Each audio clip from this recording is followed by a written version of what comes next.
I'm Darian Lenton, New South Wales State Finalist for Miss World Australia, and this is my interview with the Pageant Project.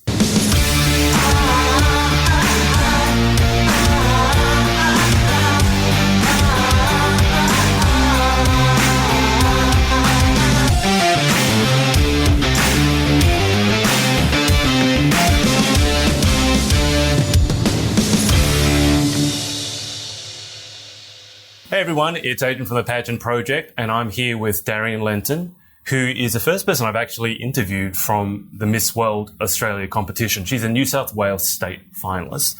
But before I say too much, Darian, welcome to the show. Thank you so much for having me, Adrian. And whereabouts are we? We're actually in Kirrawee. It's in the Sutherland Shire.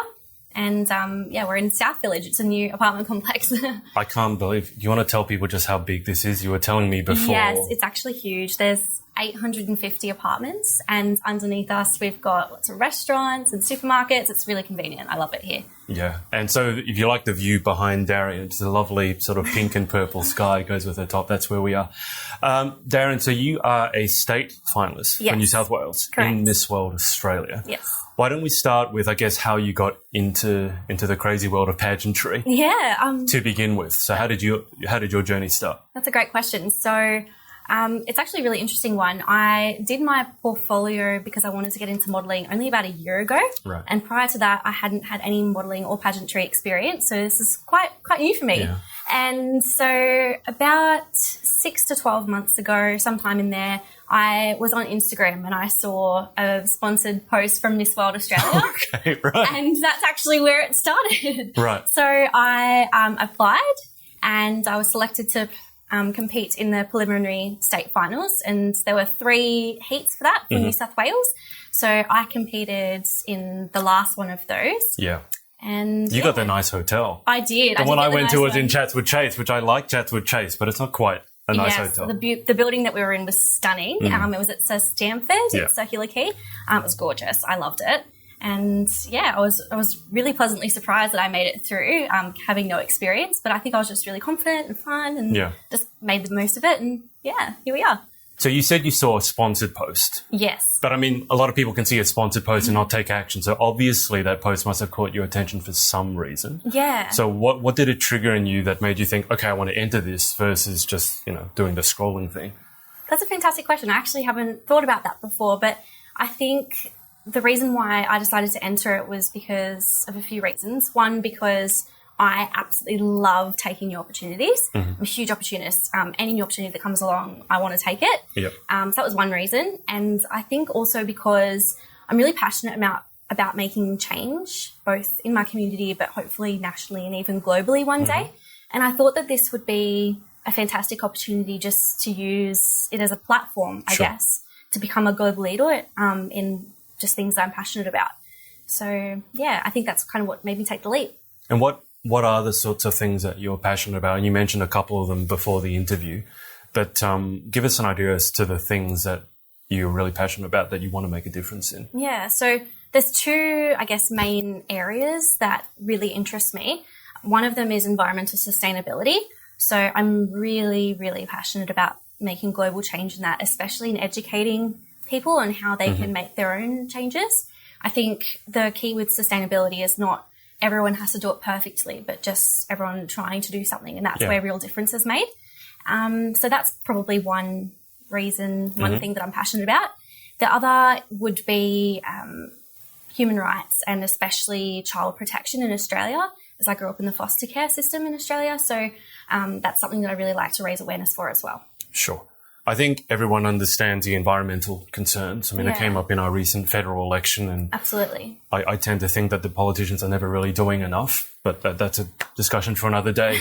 But the child protection, because you did grow up in the foster care system. Yes. And as you told me before the interview, you moved in and out of how many foster? 26? 26 different homes, yes. Okay.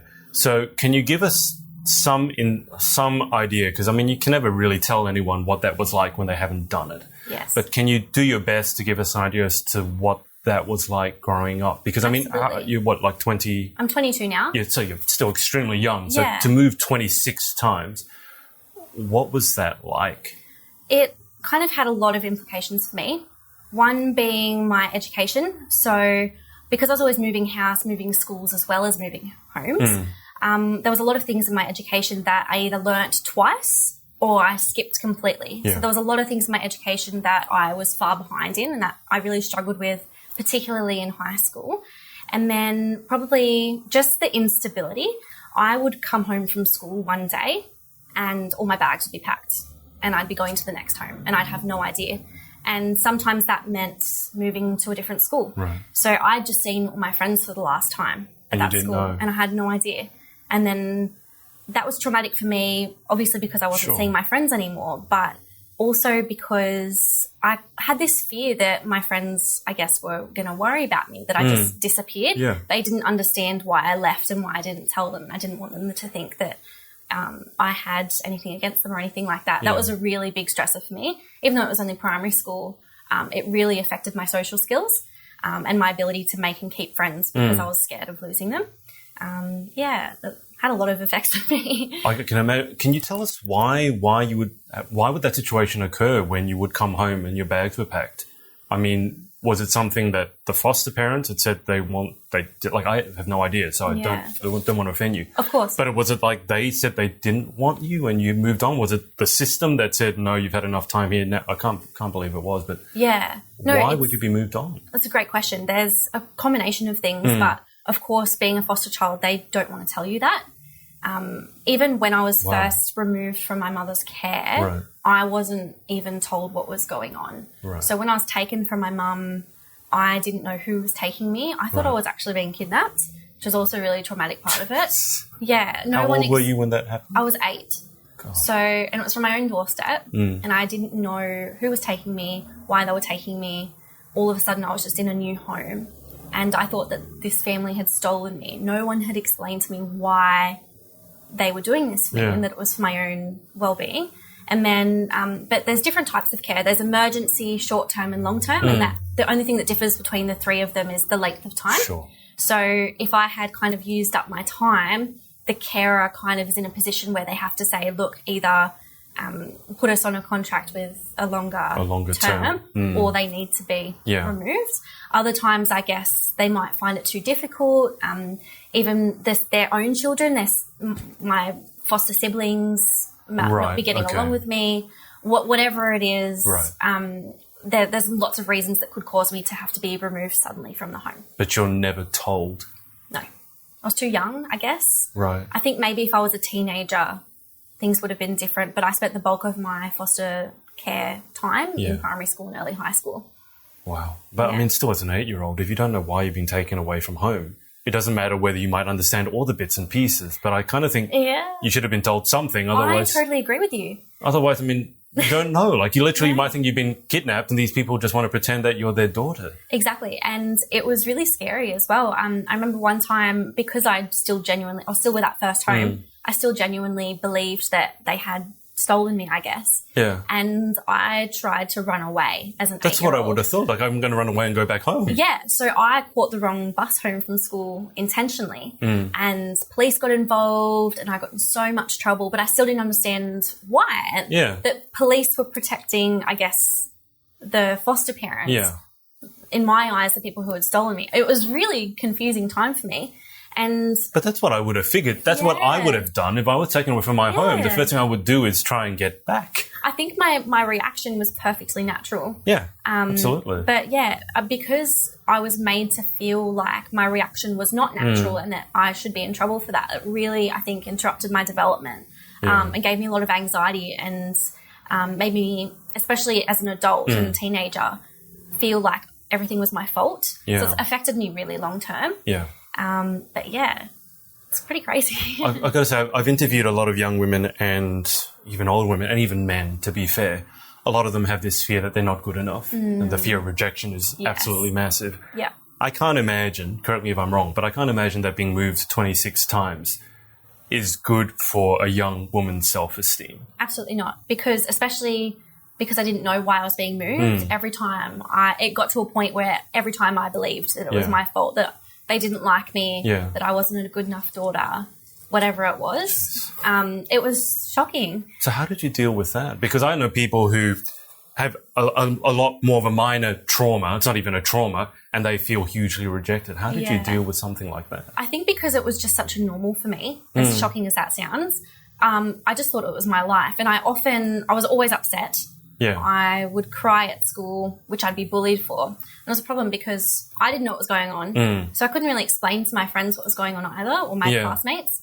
So they probably wouldn't believe you. No. If you just told them, I think I've been kidnapped, they'd be like, what are you talking about? Yeah, exactly. Yeah. So I was being bullied at school. I didn't know what was going on at home. It felt like I wasn't safe anywhere. It had massive implications for me. But dealing with it, I don't really know how I did. I think I just kind of just kept pushing through it. Because you had no choice, did you? Yeah, I just don't think I had the choice. And I was very lucky in the sense that I've always been very academically strong. So I really drowned myself in school. So I tried so hard in schoolwork. I would go over the top with homework. I remember even as a kid, I would make my own projects for myself. So I'd cut pictures. Yourself busy. I cut pictures out of textbooks and like encyclopedias, from the bookshelves and make my own things, which was good that I had that distraction rather than getting up to mischief or which is where I think a lot of foster children end up going. Yeah. So I was quite lucky in that regard. Yeah. So having been through that experience, for want of a better word, what are the sorts of changes, because you said you're obviously passionate about that system, what are some of the changes that you might make to that system? I think the biggest one is that I was very much treated like a number. So just some numbers for you.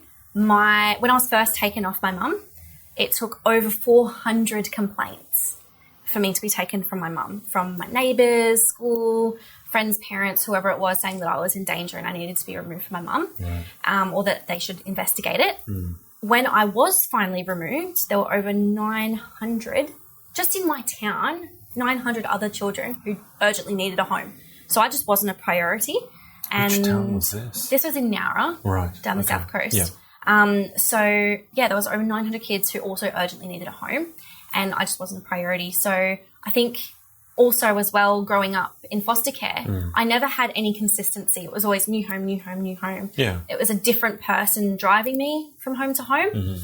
And I'm supposed to have a caseworker. Most foster kids do get a regular caseworker, but I didn't. Or if I did, I wasn't checked on or spoken to.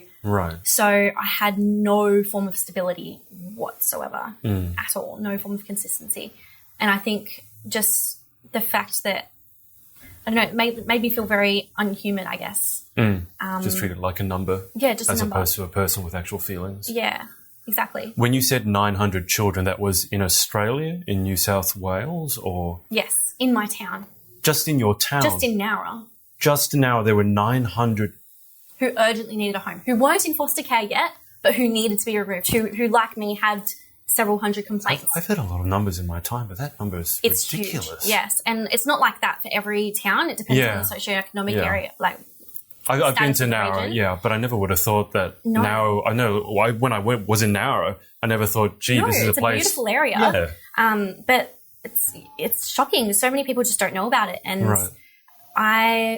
there was another shocking statistic is that last year or the year before, there was over 49,000 people, like children, Australia-wide, who were in foster care. So when I think of that number, that makes me think how many weren't in foster care that needed a home. Because probably for everyone that's in it, there's probably, I don't know how many who need it. Depends on the town, but there's just such a lack of carers. And, they do their best to try and help by encouraging carers to take it up through compensation, through support, through even respite, taking the kids off for a weekend to give them a break. But still, I don't think enough carers want to get involved. Sure. Why do you think that we have so many children who need to be placed in foster care in the first place? Because that number, as I said, it blows my mind. 49,000, that's a football stadium of basically disowned children. Why do you think, I guess, from a larger, maybe what society is doing, why do we have so many children that can't be with their actual parents? There's multiple reasons. I think there's a big stereotype that foster care is only for children with bad parents or parents who are not capable of looking after them. It's not always that case. It could also just be, a teenager has had a baby and can't look after it, the father's not around, and they want the best for the baby. So they, instead of, I guess, giving up for adoption, they put them in foster care. Because in Australia, adoption is ridiculously difficult. Out of those 49,000 children, only 250 were adopted. Oh, jeez. 250, that's it. That's not even 1%. No, because it's like 0.5%. Adoption's expensive, it's time-consuming, it's difficult, so no one does it. Right. So I think, there's a lot of families who have a child, either planned or unplanned, but they themselves don't think that they are good enough to look after their own child. So they want the best for them and give them up for foster care. There's that sort of thing where the parents will do it voluntarily, and there's other times where parents are maybe have their own issues that going through, whether it be mental health or a drug addiction. They're humans, they're not perfect. Exactly. They might be going that. I think it's not their own fault. It's what they're going through that they don't have enough support for. I don't blame my mum for what she's done. I know that if she just had some more support, that she would have been very different. Yeah. And I think that's the case for a lot of parents. But in those cases, it's just safer for the child to be forcibly removed. Gee, okay. So basically, if I'm understanding you correctly, the adoption versus the foster care, adoption is more expensive. And I guess adoption is a commitment as well, because once you've got that child, the child is legally yours. Correct. So it's a bit scarier than someone foster caring. Correct. With adoption, the parental rights are stripped from the birth parents. Right. And they're handed over. Transferred. Yes. Yeah. Whereas with foster care, the parental rights are still with the original parent. Right. And in foster care, they do everything they can to eventually, hopefully, return them to their original... Or return. Yeah, if that's possible. Right. Okay. They will... Good foster agencies will try and support the biological parents or families, whether it be aunties or whatever, to try and bring the child back to their biological family. Yeah. But the difference in costs is with adoption, there's the fees, there's legal costs, there's just so much of it. Yeah. Whereas with foster care, the agencies will pay you. Right. So it's kind of the opposite. You're paid to be a carer. Which I understand, but that's also sad in a separate way, that the child is like, it's either a financial burden or a financial asset in a way. Exactly, yes. So I think a lot of foster carers, as good as it is that they've opened up their home for children and want to support them, I think unfortunately there are a lot of carers out there who are just doing it for the financial reason, which is sad, but I guess at least the kids have a home. Yeah. I wish more people became carers. Yeah. Okay, well that's mind-opening. That's something that I certainly have not looked into too carefully at all. One of my friends who's also in pageantry, Krista, I know her parents, they don't adopt, they're probably foster carers, and they're amazing people. They're so selfless. I can't remember how many people they've had throughout their time, but that I had no idea the problem was that big in Australia. 49,000 is crazy. It's insane. Just to lighten the mood a little bit. So what do you do? What do you do in your spare time? What do you do for work? What do you do in your spare time? Let's change the subject a little bit because that was heavy. All right, no worries. So in a good way, though. Of course. So up until recently, I was actually working full-time as a project manager for a solar energy company. So going back to my passion for sustainability, working in the renewable energy just made sense for me. But recently I've decided to resign from that role, and now I'm kind of pursuing my own businesses and just ideas. I want to make a difference on my own. So that's why I've done that. Now I'm doing multiple things. Give us an idea. Yes. So I am tutoring. So back to the foster care stuff. I am now tutoring, and I have a specialisation, I guess, in tutoring students who are in foster care. Yeah. Or who have been in foster care because, like I mentioned, they would have been a large gap in their learning. Yeah. So that developmental trauma is something that I'm familiar with. So I help those children. Yeah. And with that, even children who have ADHD or autism or any other kind of thing that makes it difficult for them to learn. Sure. I help those children as well. So that's one thing that I'm doing. I also have a really large interest in music. So I sing and I play piano and I go busking a lot. So that's something that I... Whereabouts do you busk? So in this area, because I've only just recently moved to this home, I go busking in Cronulla in the main CBD. So It's really great. You just have to be a certain distance away from businesses and move every 2 hours, and they're happy. You don't need a license or anything. Okay, because in the CBD you do. You do, and it's paid, and if you don't have it, it's a really big fine. You need public liability insurance and everything. Yes. So it really depends on the council, but I'm really lucky this council is pretty flexible and supportive of musicians, so that's great. Yeah. So that's music. Yep. What else is on your list of things to do? With also the sustainability stuff, I've started a group called Sustainable Shire. So I live in the Sutherland Shire, so Sustainable Shire. And it's just a social media page, basically similar to what you're doing with the Pageant project. But I am interviewing and promoting businesses who are doing good for the environment. Oh, nice. Yeah. So just yesterday I interviewed an awesome salon down in Bangor. Yeah. And they're a sustainable salon where about 99% of their waste is recycled. Okay, that's amazing. It's fantastic. So like the scrap hair is put into nets, and they use that to soak up oil spills. It's amazing. I didn't know that was possible. Yeah, neither did I. So before I forget, because I will ask you for your social media details separately at the end, but how can people find this page that you started? Yeah, sure. So it's just on Instagram. And we have a Facebook page as well, and it's just Our Sustainable Shire. So at Our Sustainable Shire. Yes, correct. Okay, perfect. Yeah. Okay, so that keeps you busy? It does. And I have a really bad habit of just picking up every opportunity that comes along. So I'm getting that feeling. I do sometimes overwhelm myself. I'm not surprised by that at all. No. But it's good. I like the challenge. Keeping busy is really motivating for me. That's what gets me up in the morning when I know I have somewhere to be or someone to meet or something to do or something to fix. That's what drives me. So do you do anything in downtime, or do you not have any downtime? My downtime is probably just music. Yeah. Or spending time with my housemate. I have an amazing housemate, Taylor. We've known each other since early high school. So, we met at one of those schools I went to. Yeah. They're living together now. Yeah. And other than that, just probably music. So tell us a bit more about the music, because I love music. But what sort of genre? So you said you sing, there's piano, there's guitar. Is it acoustic guitar? Yes. Okay, so what sort of musical tastes do you have? I am really broad. I don't really have a particular genre or artist that I like in particular. I feel like a lot of different genres or a lot of different artists have maybe one or two songs that really suit my voice or style, but other songs they don't. Right. So it's really difficult for me to pinpoint some. Is your voice sort of more poppy? Is it more soulful? Are we talking like Ariana Grande? Like what? I would really say more soulful, like more even soul. not jazz, but just like more of like a groovy, like slower feel is like something I really love to do. Okay. So I love Norah Jones. Yeah.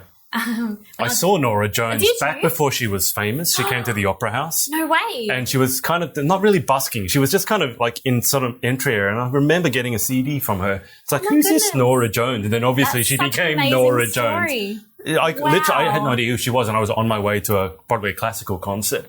Wow. And I could have like talked to her and everything, but you just have no idea who's going to make it, right? And I just remember getting the CD like Norah Jones, and now she's Norah Do you still Jones. have the CD? No, I don't think so. I think I threw it out because like this is not gonna... What a fantastic story, though. I know. It's crazy. I think I was on the way to, I don't know if you know Diana Krall. She's not so big now, but she was a massive jazz singer. But I mean, what are your favourite songs to sing? You must have some favourite songs to perform. I do. My favourite one, it changes all the time. Okay. So what's at the moment? My favourite song at the moment is Million by Alan Stone. Yeah, I don't know. It's just exactly what I just described. It's really just slow but groovy and just really soulful. I don't know. Nice. I love it. It's fun. Nice. You'll have to. Are you going to perform at your event? Not tonight, but when I will be. I figure you're not at Grilled. Not at Grilled. We love Grilled. I love the burgers, but probably you're not going to perform at Grilled. Not at Grilled, but when I do have my big fundraising event, which the date is to be announced, I will hopefully perform at least one song. You really should. I think That'd I should be amazing. Too. Yes. Yeah. There are a lot of people who can sing. I've got a really big music background. So when someone stands up and I don't sing though, but when someone says they can sing and they're a little bit off pitch, I actually, it physically causes me to like jump in a little bit uncomfortable. Yeah. Noted. Yeah. I won't name names because I'm sure people get offended. Anyway. So before I go into the final 10 questions, because I always finish every interview with the final 10 questions, would you like to give the ladies and gentlemen watching your social details? Yes, absolutely. absolutely. So firstly, thank you so much for watching. My Instagram is @LentilD, which is And I'll spell it underneath. LentilDee. And my Facebook is just Darian Lenton. And that's pretty much all the social I have.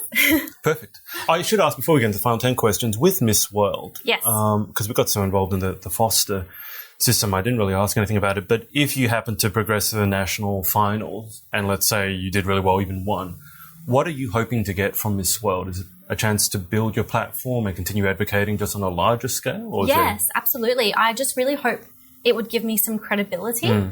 Not to say that I'm just anyone, but because there's so many people who are in foster care and just so many people, I guess, in the general population, having some kind of title or public recognition, I really think would be extremely powerful and give me credibility to make a change. So, that's what I'm really hoping for. I mean, you'll be amazed how many people will react differently even to the sash, because even when you walked out to meet me, there were people looking at you because you were wearing that I definitely noticed that. Yeah. It's really surreal. get used to it, I would say. Yeah. How did you find the Miss World? So you've been in the prelims. How have you found the experience so far? It was a lot. Not to say that I was expecting it to be bad or anything, but it was much better than I was expecting. I wasn't sure, because I've never done pageants before, I was kind of expecting the girls to maybe be a little... catty? Yeah. Bitchy? But it wasn't like that at all. The girls were lovely. I really loved, preparing with them and speaking with them. Yeah. I made a lot of friends. Yeah. There was just a lot less pressure than I thought there was going to be. Yeah. So that was fantastic. Are you doing anything particular for pageant prep? I mean, we're about 4 weeks out from the state finals. Other than fundraising, I'm really not. Other than maybe watching some videos of previous winners, or I'm not really doing anything. I feel I'm a very confident speaker, particularly with answering questions on the spot. Yeah. So how did your Q&A go? Fantastically. Do you remember, what was the question? Suited me so perfectly. Lucky you. What was the question? About opportunities with education. So and I was like, oof, this is for me. Who did you have to pay to get that question? That's so perfect for you. But it was funny because when I was waiting in line backstage, all the other girls, they were getting questions and I was like, oh, I wish I had that one. Oh, it's such a good question. And then, I was a bit worried because I was like, oh, all these girls are getting these great questions. And then I got a really good one too. So my answer was, I was really happy with my answer. I can imagine. But there have been some questions that I've heard that I just think are really stupid questions. Like my favorite stupid question is, if you could be a tree, what kind of tree would you be and why? And every time someone asks me that, because I've been asked that more than once, I just refuse to answer it. I mean, how would you answer that? I don't know. The first thing that I thought of when you said tree was deciduous. But I just associate the two words together, and especially because it's winter. Deciduous trees are shedding all their leaves at the moment. Okay. I don't know how I'd answer it. It's a funny question. No, it's people trying to be too clever. Anyway, let's go into the Q&A. Now, these 10 questions, I finish every interview with them. So let's see how you go. Okay, question 1. What is your favourite word? Ooh, my favourite word is eloquent. I think its meaning really sounds like how it sounds to say. It's got a Q in it. It does. So, I mean, yeah, that's a good That choice. just automatically makes it a great word. And just really cool to say. I feel really fancy when I say it. Eloquent. Yeah, I really like it. Okay. Question 2. What is your least favourite word? Moist.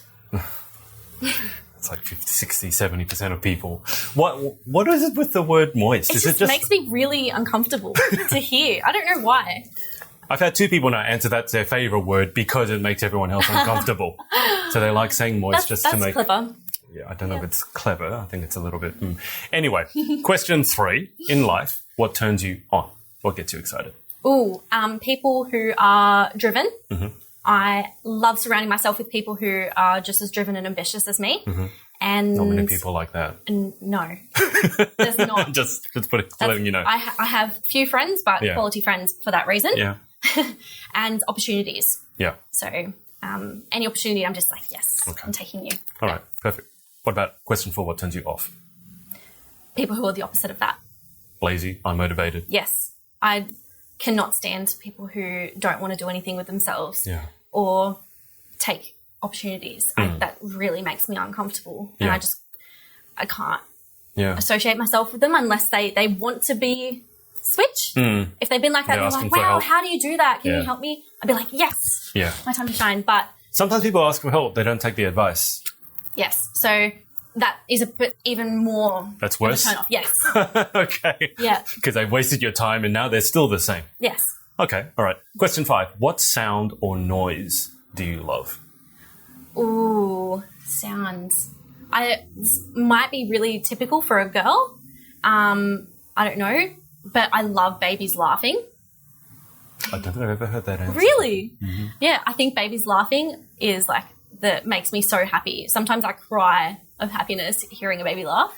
Yeah, I don't know. Yeah. No, that's it makes sense, but I think it's the first time I had that answer. Really? So question 6, what sound or noise do you hate? Probably a typical one, chalkboard scratching, or just anything that's similar to that. And I know this isn't a part of the question, but there's some fabrics or things that touch that give me that feeling as well. Like, I don't know if Which anyone sort else of has fabrics? this. Velvet. I can't touch velvet. You don't like velvet? No, if I touch velvet, it gives me the same feeling as fingernails down a chalkboard. I love the feeling of velvet. I don't like the feeling of wool. That makes me itchy. That reminds me of school jumpers. But velvet, I thought everyone likes, like silk. Yeah, no. I can feel like almost every fibre. It's just like a sensory overload for me, I think. I can't stand it. Wow.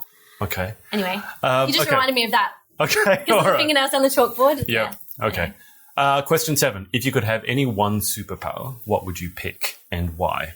The ability to, I don't know if this is a superpower, but just the ability to help everyone and everything and fix every problem. I don't know if that counts as a superpower. It does, because it's not possible. So it's got to be a superpower. There you go. Amazing. Glad I answered the question then. Perfect. Yes. I often, especially probably in my late teenage years, I really struggled with the concept that I couldn't fix everything. Yeah. That was a really big problem for me. Yeah. I wanted, even now, I'm still probably taking on too much, but I even took on more, and I just wanted to fix everything, and I wanted to contribute to everything. It's a really big problem. So I think if I had that superpower, that would solve that problem, as well as lots of others. Question 8. What job or occupation other than your own would you most like to attempt? Ooh, I'd love to be a diver. I can't swim very well, so that's probably out of the question. You can learn. I didn't learn how to swim growing up, but I did try to teach myself, not last year, the year before. I went swimming every day, and I did drastically improve, but I still wouldn't call myself a strong swimmer. Okay. And I think I still have that fear of water. Okay. But I think that's what's so enticing about it. Yeah. Like if I could do it, I probably can.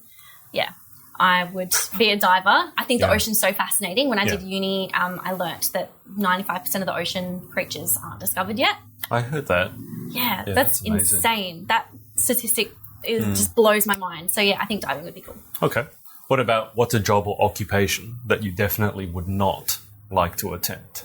Now that I have been in the corporate environment, I definitely never want to go back into a corporate environment. That's interesting. Why is that? That my old job was bad. I absolutely love my old job. It was more the hours and the pressure and the inability for me to have a life outside of work. Right, okay. So in a corporate environment, obviously you're trying to work your way up, work your way up. And then at the top, you've got CEO. Yeah. And that kind of stress and pressure I felt wasn't worth the reward.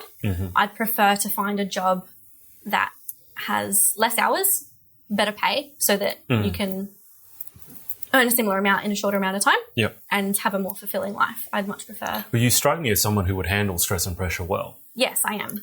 So you're probably saying it just wasn't worth it because obviously you've got a lot of other ambitions as well. Exactly. And having that 9 to 5 or 8 to 9, whatever it is these days, wasn't going to allow you to have the energy to pursue all the other things. Exactly. Right. And I found that exhausting in itself. That I was getting distracted really easily just by all these other things that I wanted to do, and I just lost motivation to work, I guess.